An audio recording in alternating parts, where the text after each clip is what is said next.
Sobrang nakakagulat na balita. Grabe, wala na finish na. Wala nang lusot si Congressman Pulong. Naiyak si VP Sara, kulong na pamilya Duterte. Ayon sa nakalap nating impormasyon, gusto nang tumakas ni Pulong. Nagsalita na ang House of Representatives matapos mabulgar ang mga korupsyon niya sa ICI. Magtatago na sa ibang bansa. Grabe, wala na finish na. Wala nang lusot si Congressman Pulong. Naiyak si VP Sara, kulong na pamilya Duterte. Tara, panoorin natin. Pa-clarify lang, Kong Adyong, sorry ulit dun sa travel clearance niya, no? Sabi niyo po kanina, may ongoing investigation and the fear of the public. Some of the names mentioned already may use this trip as a way to evade investigation. So you're saying na maaaring ginagawa o itong hiling ni Pulong na travel clearance is para po tumakas doon sa investigation?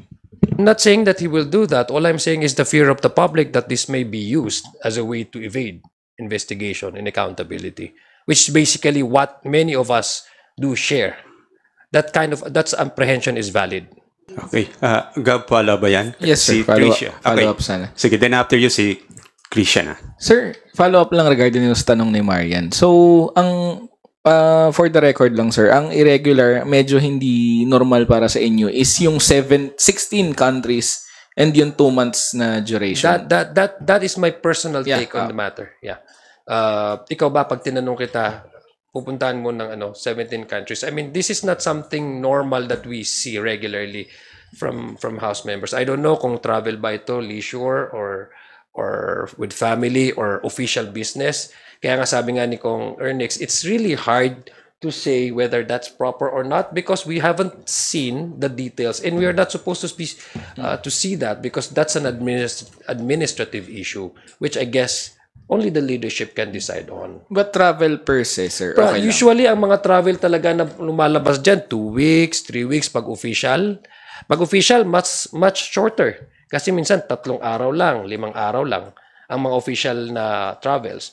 Pag nag-request ka naman, like in our case, pag Muslim ka, mag-Hajj ka, the maximum travel probably that would be granted is about 3 weeks.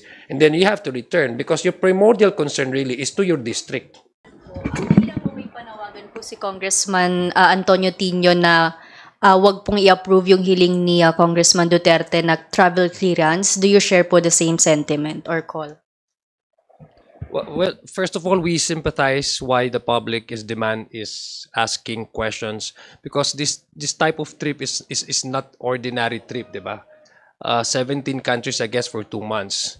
You don't necessarily get this request from any of the members. Normally, pag mga bakasyon kasi, ilang weeks lang. But this is a trip which is, to me, it's not ordinary, no? 17 countries in 2 months. At the time when the public demands that all public officials have to be present, especially we're talking about the ongoing investigation and the fear of the public that some of these names who were mentioned already might use this as a way to evade the investigation. So we sympathize with that kind of apprehension from the public and we understand that. But as to why there's a need for Congressman Pulong Duterte to travel to 17 countries for the span of 2 months, that's a question that I think should be answered by him. But we do completely understand kung bakit ito ang lumalabas ng mga apprehension ng taong bayan. Kong Ernix? Well, ultimately, I don't know kasi kung nagpasa na ng request. Yeah, if there is, it's up to SecGen to really decide on the merits of the request. And ultimately, it's the SecGen will be deciding on whether to grant or not grant the request. Clarify ko lang po yung tungkol sa travel request na hiling po ni Kong Pulong. Kong Zia, you said na para po sa inyo, it's not ordinary po, no? And you also said na, yung people po, yung taong bayan demand all public officials need to be present po dito sa bansa. Considering that, what's your answer lang dito? Tama po ba o hindi na pagbigyan itong hiling na travel clearance ni Kong Pulong? Well, to give you a direct answer, that would be for the leadership to decide on. No? That would be for the leadership to decide. But if you ask me, my personal take on that is this is not something regular. This is not the usual and the ordinary travel that one congressman requests for the speaker. No, to be granted because we're talking about 17 countries in 2 months. So it's something that is not really the usual request that we gather, from House members who are wanting to go out from the country. You're part of the House leadership. If you were to ask, ano po yung isa-suggest nyo, ano po yung i-advise nyo sa liderato ng Kamara, if it's not something regular, so you're saying no? Again, I don't want to preempt whatever is the decision of the leadership. So I would grant that authority to decide on whether to approve the travel of the requests of Congressman Polong or not to approve. Because as common member of the House, I also have to maintain courtesy to my fellow member. We all do have a parliamentary courtesy. So this is a matter of administrative issue. So it should be done and approved administratively, which in this case, the leadership of the House will decide on. How about DML, Jonicio? Mahirap kasi magbigay basta ng opinion, baka iba yung maging decision eh. Oo, yes, tsaka hindi ko alam yung basis eh. I haven't seen any request of any sort of any document kung anong reason for any travel. So I think the best really to answer is once lumabas na yung decision ng leadership. And I guess in addition to that, Mariano, I think it's also proper that you ask the one requesting for this travel because he might have reasons for you kung bakit kailangan niya ng 2 buwan at 17 countries after just a few months of travel that were approved in March. Why the frequency? I think that's those questions that are to be answered by the person himself requesting for the travel. As a matter of procedure, of course, the Speaker is the administrative head of this institution. So automatically, siya talaga yung magbibigay ng request. Ng approval ng request. But I guess nagkaroon na ng trip si Congressman Polong this year, nung March, no? So that's why many of the members in this Congress are now asking, how frequent would one need to travel abroad, no?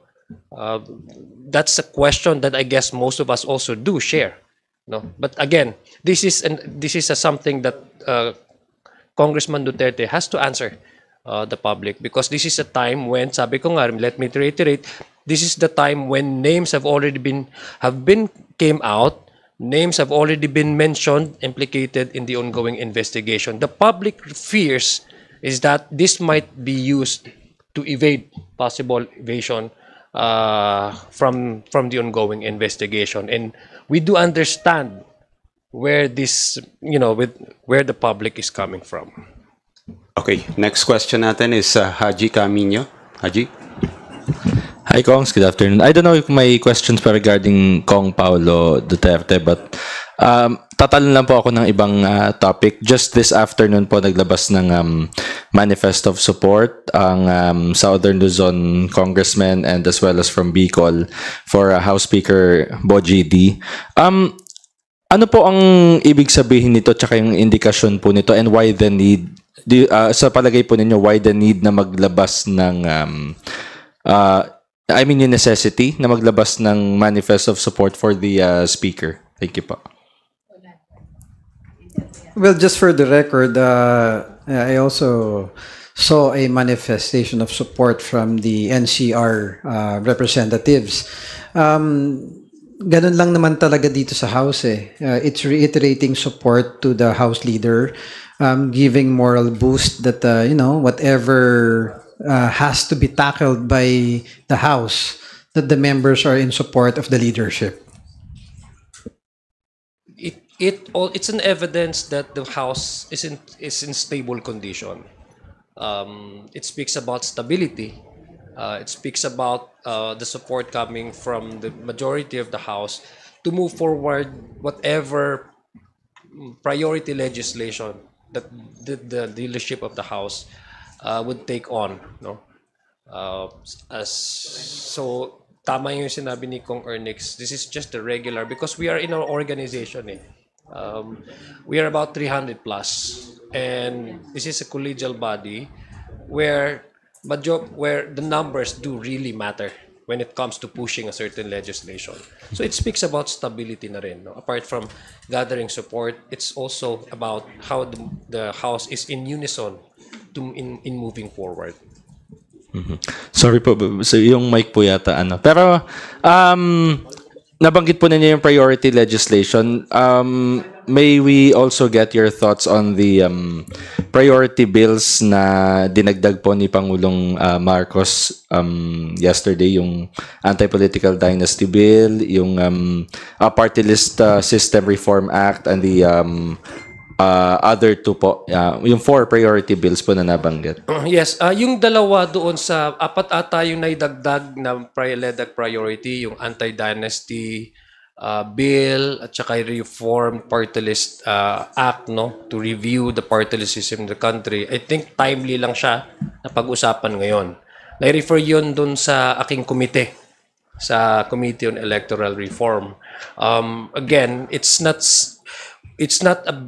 only about the support that these two bills will be, you know, the needed support from this House of Representatives, but it also speaks about yung issue on how to cross over the message to the public that in the current situation that we are in right now, there are two sides of the coin and there are two schools of thought when it comes to allowing a much wider choices for the electorate to choose from every election, because democracy is essentially about having to choose as many candidates as possible. That's one thing that we also need to balance out with the attempt to regulate limit the choices of candidates for coming elections.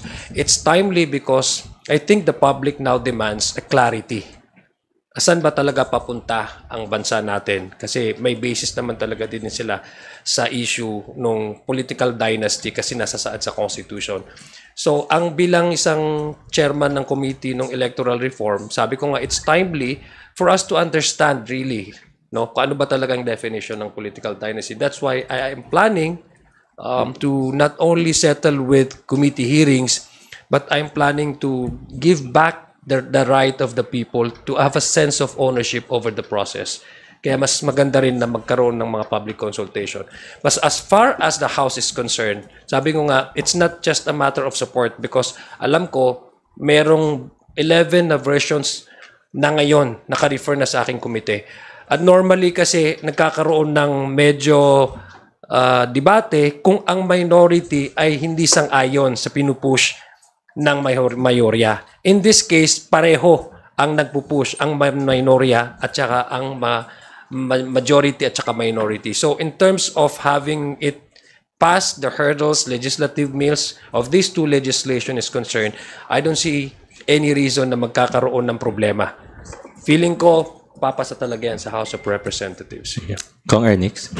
Thank you. Just to give my 2 cents worth, I think matagal na yung may mga proposal na anti-dynasty or whatnot, yung mga iba-ibang laws. But I think what the President did, we commend and salute the President na nilagay niya as a priority, especially the anti-dynasty bill, na it sends a very strong signal that the Malacanang and the President is really pushing for this. Now, having said that, malaki magiging influence din yan sa mga representatives, that there's a big support from the palace, from the President, and we do believe that it's high time na magkaroon na nito. But the real question is, ano bang klaseng version? Marami kasing proposal na version what's accepted and what is not. So it really needs a thorough deliberation from the House members. Yun talagang dapat na will really give proper change for our government and our system. Hindi yung masabing nagpasalang. No, it really has to change for the better for our country. And we really salute President Bongbong Marcos for saying that this will be a priority by Malacanang. May timeline na po ba, Kong Zia? Yung pagtalakay ng anti-political dynasty sa committee po ninyo? Yes, sabi nga, tama yung sinabi ni Kong Ernix, dadagdagan ko lang. Kaya nga kailangan natin, sa aking palagay, kailangan talaga bumaba sa ground. Kasi itong sinasabi niya na political anti-dynasty, it will not only change the political landscape, it will also limit the choices of people to elect their leaders, di ba? So it would definitely have a bearing, the effect in every elections that we will be holding, assuming that this bill becomes a law. So bababa talaga ho tayo sa ground kasi maraming mga versions eh. Maraming versions. So kailangan natin malaman, maintindihan ng taong bayan at kung ano ang acceptable talaga sa kanila. Number 2, as to the timeline, I was anticipating sana na this December magkaroon ng preliminary deliberation. So, but as a matter of courtesy to the speaker, kasi siya naman talaga nagsabi rin. Remember, a couple of weeks ago, he stood up behind the podium saying that he would prioritize the anti-political dynasty legislation. So I was waiting for his version. Kung di ako nagkakamali, kaninang umaga o kanina lang, nag-file na po sila ng kanilang version ni Majority Leader. So ngayon ngayon ba si Majority Leader or si Speaker? I could, but that was the information that I gathered.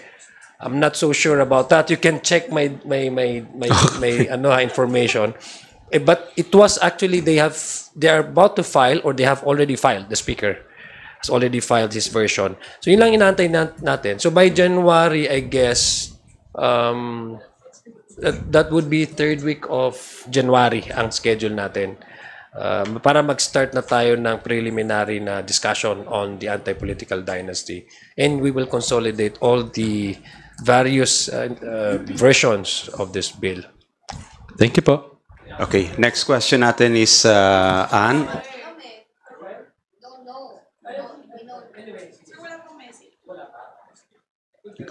Go ahead, Anne Soberano of Bombo Radio. Good afternoon po. Reaction lang po kasi inanunsyo po ngayon ni President Marcos na kanselado na po ang passport hindi dating appropriations na sabi po. Reaction lang po. That would be the ultimate conclusion of all this investigation kasi nasali ho siya talaga as one of the most guilty according to the evidence and testimonies of witnesses. So there's no more reason for him not to come home and subject himself to whatever investigative body that we have right now. And para mabigyan din siya ng pagkakataon na ma-depend sa kanyang sarili sa paraan na naaayon sa ating batas. Hindi yung mag-video ka lang somewhere in some portion in the globe tapos sasabihin mo that's the truth. So I guess it's a step forward. It's a positive step towards achieving the finality of this investigation, which is to file an actual charges para mag-move on na po tayo sa issue na ito at makasuhan na po yung dapat na makasuhan at madepensa nilang din po ang kanilang sarili sa litihimong paraan. Yeah, I agree with Kong Zia. That's a very big step forward. Kasi yun talaga yung inaantay na yung cancellation ng passport. Having said that, kung yan na yung nangyari, makakagalaw na yung pamahalaan natin to find ways and coordinate with other countries to find a better and faster way na mapauwi at he can defend himself in a proper venue. Well, that would be that would be one of the implication of the cancellation of his passport, yeah. Okay, next question natin, Rose of UNTV. I-follow up ko lang po, don't you find this too late, yun pong cancellation niya ng passport? Well, personally, relative kasi kung maaga o huli or late ako personally, it's hard for me to make a comment kasi hindi ko alam yung mga dinaanan na proseso para may cancel But nonetheless, na-cancel na so in a nutshell, kumbaga liliit na yung pwedeng galawan nung subject na na-cancel ng passport. So I think it's a big leap in step pa rin to the progress of what the president is doing. Well, I think the decision to cancel his passport is based on the evidence gathered according to the flow of the investigation. Mahirap naman din kasi na magkansela ka ng passport na wala kang legal basis in enough evidence to do so. So to give you a short answer, it's better late than never. Ika nga. Hit lang po ako ng another issue regarding po sa BICAM. Bukas na po magsisimula yung BICAM. How is the House? Yeah. Or Friday. Pero how is the House of Representatives preparing for it? And meron pong, although nagsalita na po si House APRO Chair, Swansing, na committed ang House na i-live stream. Pero according to Senator Erwin Tulfo, may House members daw na tumututol dito. How true is that? Meron po ba kayong naririnig? And bakit po may mga ganitong reports? Hindi ko namin alam yan kasi unang-una, way back July pa. Remember when Speaker Martin was still the Speaker, we already came out with that statement that we will have the BICAM live stream. No? Yun ang gusto ng House of Representatives. In fact, ang position ko dyan is hindi na kailangan pang mag-pass ng resolution. In fact, the bicameral conference with all of the members present can actually adopt their rules and procedures on how they conduct their meetings to resolve conflicting provisions in the two versions ng bill, no? Hindi namin alam kung saan nanggagaling yan, but definitely us, if you ask us, Speaker Boji D is also very consistent and very clear ang kanyang position that we would have through our chairman ng appropriations, we would have the BICAM conference live streamed so that people can see every step of the way how these congressmen and senators appreciate the line items in the HGAB and in the Senate version kung paano i-prioritize yung mga pondo ng bayan. Dahil ultimately, pera naman talaga ng taong bayan ito. So they have to have that access to witness every step of the way the direction of the BICAM. Yeah, ako naman, with all the conversations we had with the leadership and all the House members, lahat naman in support, in unison na i-live stream talaga eh. So we haven't heard of a single representative here in the House na nagpo-propose o nagdadalawang isip sa live streaming. Wala pa kaming naririnig o na-encounter na a single member who, nagbigay ng sentiments about it. So to be honest, I think with Chair Mika already declared and said that it will be live streamed, with Speaker Boji really reiterating that it should be open to the public. I don't think there should be any questions about it eh. And again, I like to reiterate, wala pa kaming nakikita, naririnig o nakakausap na House member who wants na matanggal yung live stream na yan. Saka in addition to that, as one of the Vice Chair ng appropriations, from the very beginning, klaro yung direction ng House eh. Nila live stream yan eh, ng pre-budget deliberation up to the time na nag-BARC. So, ang gusto talaga namin transparent yung ating proseso at malaman ng taong bayan kung saan napupunta yung discussion pagdating sa kanilang pondo. But why do you think, sir, there are efforts to discredit the House of Representatives even before the BICAM? I don't know. Maybe you can ask Senator Tulfo where did he get that information. Do you find it unfair? Well, I find it strange because from the very start, we've been very consistent on our proposal, our position that we will have the BICAM live stream. Okay po. Since both of you po are part of the Rules Committee, so meron po bang efforts to expand the contingents of the House sa BICAM? How many do we expect to represent the House? That is for the leadership to decide. Sa ngayon, wala pa tayong numbers na alam kung sino yung uupo talaga sa BICAM. But let's wait. I'm sure the leadership will come out with the exact numbers and who are the congressmen or women that will be part of the BICAM contingent from the House. But we expect bigger representation. Could be. It could be. Kasi sabi nga, wala nang small BICAM eh. Diba? So, it could be, yeah. The more, the wider and the more representation there in the BICAM, the better. Kasi more heads are better than one, sabi nga nila. And we're talking about the most important piece of legislation that Congress passes each year. This is the entire operation of our government bureaucracy for 2026. I agree with Kong Zia. The more, the better. Ano talaga, if you would notice, ako napuna ko lang to sa Senate. Nakita mo parang ang dami. Oh, I would assume na sa Congress ganun din. And more importantly, it's open eh. It's live streamed already eh. So anyone can watch, the public can assess what's going on. So I think wala dapat ipagkabahala. Tuloy-tuloy lang yung pag-live stream ng BICAM. Di ba? Okay, Grisha? Hi, good afternoon, Kongs. Balikan ko lang po ulit yung BICAM, sorry. It's good that you mentioned na clear naman yung stance ng House leadership, but I'm curious about yung sabi po ni Kong Mika about having to operationalize how to live stream the BICAM. What is there to operationalize and how far along are we po? Kasi baka mamaya it will come down to like logistical challenges kaya hindi ma-live stream. So what does that mean po?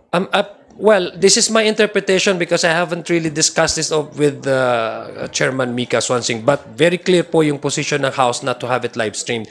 Balikan ko lang yung explanation ko. I think para sa akin, this is my humble opinion, we don't need resolution to be adopted to direct the BICAM to have it live stream. I think with what she meant by operationalizing, again, I could be wrong, no? I could be corrected by Chair Mika, but what my take on that is the BICAM kasi they can actually adopt their own, rules, and how they would proceed with the deliberation, no? Pwede naman sila. So I think that's one. Maybe they can agree on, because the BICAM does not only decided by one party or the House alone. Halimbawa, ang gusto ng House is mag-live stream, pero ang counterpart naman natin, halimbawa, ang Senado, I'm not saying na ayaw nila, pero dapat mag-agree. Halimbawa, ayaw ng Senado. So, hindi talaga siya magkakaroon ng ganong klaseng for reform or proposal. So, it has to be mutually agreed upon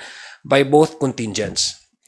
And then yung next po, kasi yung mga civil society watchdogs po, hindi lang yung pag-live stream ng BICAM yung demand nila. Pagdating sa BICAM deliberations, what they want also is una, i-disclose lahat ng proponents ng mga projects. Pangalawa, i-disclose yung total amount of allocables per congressman. Pangatlo, i-disclose then line-by-line amendments. How open is the Committee on Appropriations on this? Alam nyo, nung first, we already welcome and in fact encourage all civil society organizations to be part of the process of the budget deliberation. Do you remember? Umuupo po sila. In fact, sila po yung nagsasuggest din nga po sila, no? So from the start that we had the budget deliberation on the committee level, as far as the House of Representatives is concerned, meron na pong participation ang ating civil society organizations. Now, again, when it comes to the BICAM, yes, we will support any form of method or modes that would ensure transparency in the deliberation of the BICAM. But then again, it would be mutually agreed upon. We agree and we support that all proponents for each individual projects would also be named during the BICAM. So that accountability, alam natin kung kaninong proposal ito, ano yung saan dadalhin, bakit dadalhin doon, ano yung may tutulong nitong proyekto na to doon sa kanyang komunidad.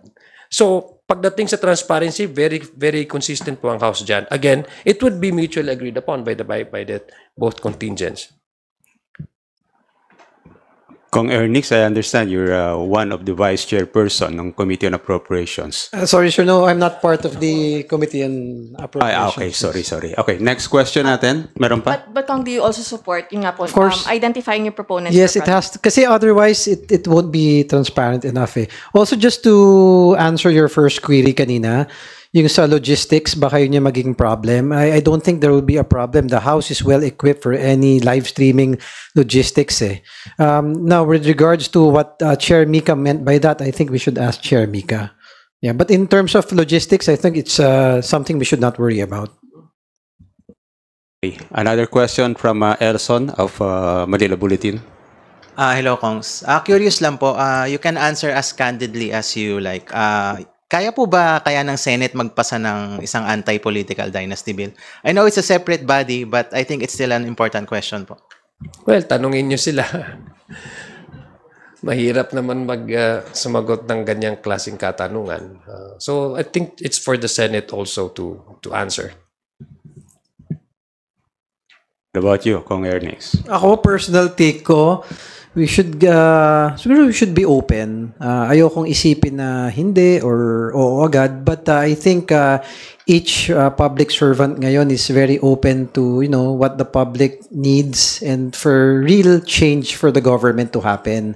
I think nandun na yun sa commitment nila kung gaano kalalim yun. It's the interest of personal, pamilya versus the interest of the public. So siguro doon natin masusukat yung dedication ng each public servant in terms of the anti-dynasty bill. Ngayon, ikaw, bilang Pilipino, ano ang masasabi mo at reaksyon sa balitang ito? Mag-iwan ka ng komento sa ibaba at atin pong babasahin isa-isa.